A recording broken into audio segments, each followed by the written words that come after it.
ঢাকার রাস্তায় এখন খুব কমন একটা দৃশ্য হচ্ছে পেট্রোল পাম্পগুলোর সামনে লম্বা গাড়ির সারি, মোটরসাইকেলের সারি। দেখতে মনে হতে পারে ভয়ঙ্কর জ্বালানি সংকটে পড়ে গেছে বাংলাদেশ। আর ব্যাপারটা ঠিক সেরকম না, কিন্তু আমাদের একটু ভেবে দেখা দরকার যে এই প্রেক্ষাপটে আমরা জনগণ যারা আছি আমাদের কি করা দরকার। এই সংকটটা কি আমরাই অনেকটা আমাদের ভয়ের কারণে তৈরি করছি না?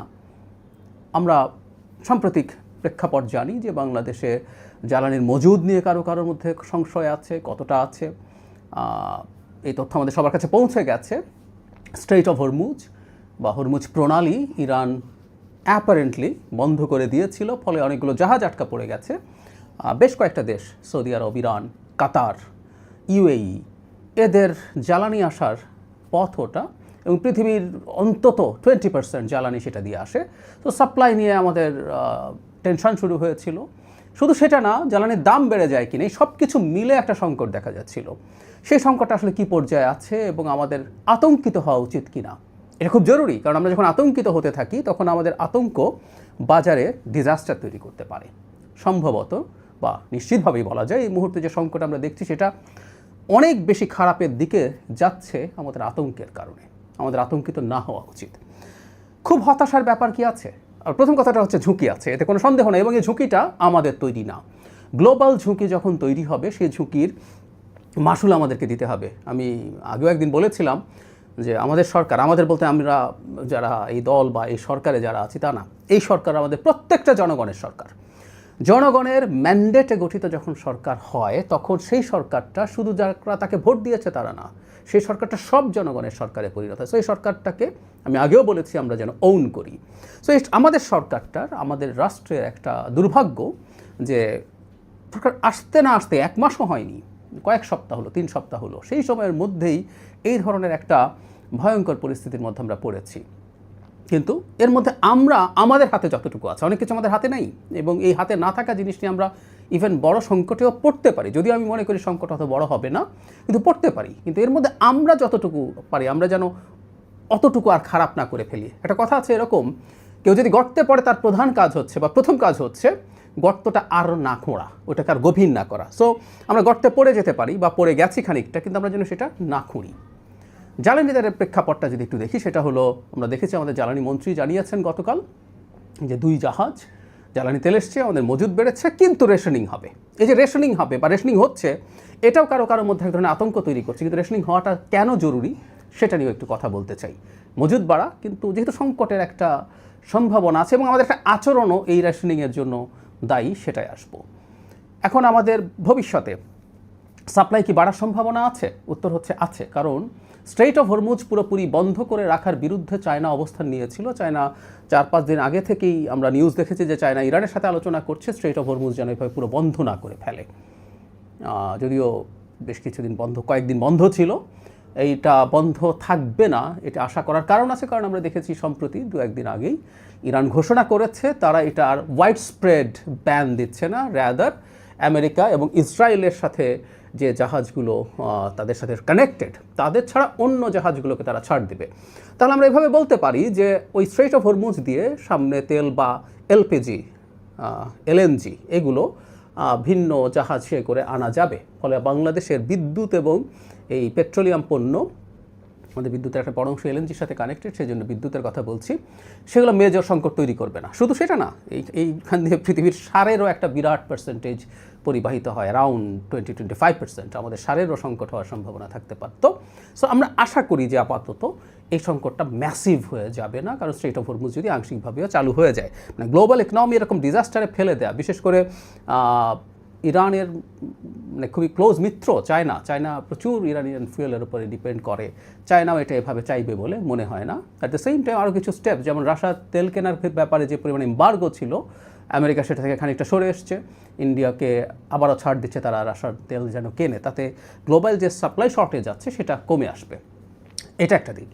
আমাদের দেশে এই যে একটা আতঙ্ক তৈরি হয়েছে যে যথেষ্ট মজুদ নেই, এটা নিশ্চিত আমরা সরকার থেকে, আমি আমার জায়গা থেকেও চেষ্টা করবো আমাদের স্ট্র্যাটেজিক রিজার্ভ আরও বাড়ানো। এটা আসলে করতে হবে, কারণ এই অঞ্চল এবারও যদি শান্ত হয়ে ওঠে কিছুদিন পর, এটা আবার অশান্ত হয়ে ওঠার সমূহ সম্ভাবনা থাকবে। সো ভবিষ্যতে আমাদের খুবই জরুরি কাজ হবে। ইনফ্যাক্ট ইন্টারিমের উচিত ছিল, কারণ এর আগেই 12 দিনের যুদ্ধ হয়েছিল, তখনই আঁচ করা দরকার ছিল যে এখানে জায়গাটা আবার অশান্ত হয়ে উঠতে পারে। এবং ইরানের সাথে সংকট মানে স্ট্রেইট অফ হরমুজের সংকট। তো যাই হোক, সেটা একটা গেল। সো আমরা ভয় পেতে থাকলাম, এবং এই যে ভয়টা আমাদের সংকট তৈরি করছে। ব্যাপারটা এরকম, আমরা যদি ভয় পেতে থাকি, আমরা তখন প্যানিক বাইং বলে যেটাকে, আমরা যা বাজারে যে কোনো কিছু সংকট যখন শোনা যায়, আমরা যদি শুনি যে পেঁয়াজের দাম বাড়ছে, আমরা গিয়ে অনেক পেঁয়াজ কেনা শুরু করি, যত পেঁয়াজ কেনার কথা ছিল না। তো সেটা অত্যন্ত এক্সট্রা একটা ডিমান্ড তৈরি করে। এই ডিমান্ডটা আসলে সিস্টেমটাকে ভেঙে দেয়।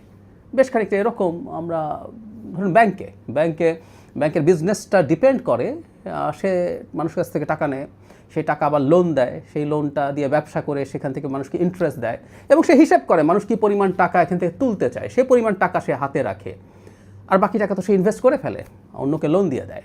কিন্তু কোনো একদিন যদি এরকম হয় যে অনেক মানুষ তাদের সব টাকা তুলে নিতে গেল, তাহলে সবচেয়ে ভালো ব্যাংকটাও কলাপস করে। আমাদের রেশনিংয়ের প্রশ্ন কিন্তু এই কারণে আসছে।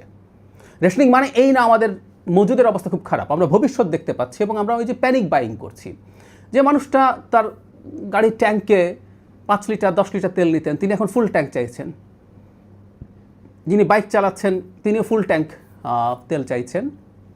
সেই জিনিসটার কারণে যেটা হয়, আমাদের এই জ্বালানি তেলের যে বিপণন ব্যবস্থা ছিল, সেই বিপণন ব্যবস্থা ডিপেন্ড করেছে আমাদের কি পরিমাণ ডিমান্ড আছে সেটার উপর।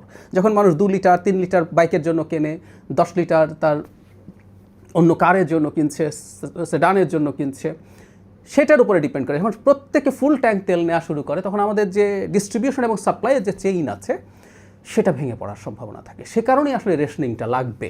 একই সাথে আমাদের রিজার্ভ আছে, কিন্তু আমরা সংকটটা কেমন হয়, সংকটটাকে কি এসকালেট করে, সম্ভাবনা আছে। আমরা দেখেছি এর মধ্যে অত্যন্ত ভয়ঙ্কর একটা ঘটনা ঘটেছে। ইরানের খাবার পানি যে ডিসেলিনেশন প্ল্যান্ট, আমরা জানি মধ্যপ্রাচ্যে যথেষ্ট সুপেয় পানি নেই, সো সমুদ্রের পানিকে লবণাক্ততা মুক্ত করে তারা এটাকে ইউজ করেন খাবার পানি বা অন্যান্য মিষ্টি পানি হিসেবে।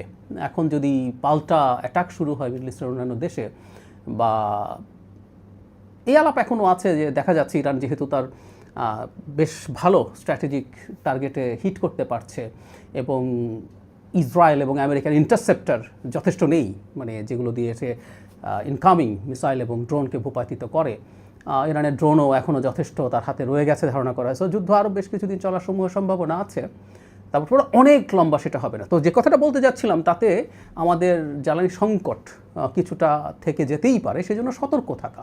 এই সতর্কতার জন্যই আসলে আমাদের এই প্যানিক বাইং থেকে সরে আসতে হবে, আমাদের মিতব্যয়িত হতেই হবে। সো এটার মানে এই না যে আমাদের সংকট অনেক বেশি আছে। একই সাথে আরেকটা ঘটনা ছিল, আমি আশা করি আমাদের মাননীয় প্রধানমন্ত্রীর একটা সিদ্ধান্তের পর এই ঘটনাটা আর ঘটবে না। মানে এতদিন পর্যন্ত এই ঝুঁকিও ছিল, বা এটা হয়েছে অনেক জায়গায়, পেট্রোল পাম্প মালিকদের অনেকেই তাদের রিজার্ভে তেল ধরে রাখছিলেন, কারণ একটা এক্সপেকটেশন ছিল, একটা ফোরকাস্ট ছিল, মানে তেলের দাম বাড়িয়ে দেওয়া হবে। গতকাল প্রধানমন্ত্রী ঘোষণা করেছেন জ্বালানি তেলের দাম বাড়ছে না, ফলে এখন আর ওই তেল ধরে রাখার প্রবণতা পেট্রোল পাম্পগুলোর থাকবে না। সুতরাং আমরা আশা করতে পারি যে এই সংকটটা আর এভাবে চলতে থাকবে না। একটা কথা মনে রাখা দরকার, সেটা হচ্ছে একটা সরকার যে মাত্র দায়িত্বে এসছে, সেই দায়িত্বে আসার পর এই ধরনের একটা বড় বিপদে পড়েছে। এটা আমাদের সবার সরকার, আমরা সরকারকে ঠিকঠাকভাবে দেশ পরিচালনার জন্য যেন সাহায্য করি। আমরা আমাদের প্যানিকের জন্য, আমাদের প্যানিক বাইংয়ের জন্য আমরা অন্যদের জন্য যেন ঝুঁকি বা বিপদ তৈরি না করি। আমি সত্যিই আমাদের এই ব্যাপারে আশ্বস্ত করতে চাই, বাংলাদেশ ম্যাসিভ সংকটে নেই। বাংলাদেশের কিছু সংকট আছে, আর সবার যেমন সংকট আছে সেই রকমই সংকট। এর মধ্যে আবার অনেক বাড়াবাড়ি কিছু হয়ে গেছে, ব্যাপারগুলো তা না। একই সাথে আমাদের সরকার নিশ্চয়ই অল্টারনেটিভ জায়গা থেকে সোর্সিংয়ের চেষ্টা করবেন, বেশি দাম দিয়ে হলেও করবেন, কারণ জ্বালানি প্রাইমারি ফুয়েল হচ্ছে লাইফলাইন আমাদের অর্থনীতির। সেই ব্যাপারে সরকার কোনোভাবেই কার্পণ্য করবেন না। আমরা জনগণ যদি আতঙ্ক থেকে দূরে থেকে, আবারও বলছি আতঙ্ক থেকে দূরে থেকে, আতঙ্ক যে কোনো বিপদ ঘটিয়ে দিতে পারে, সব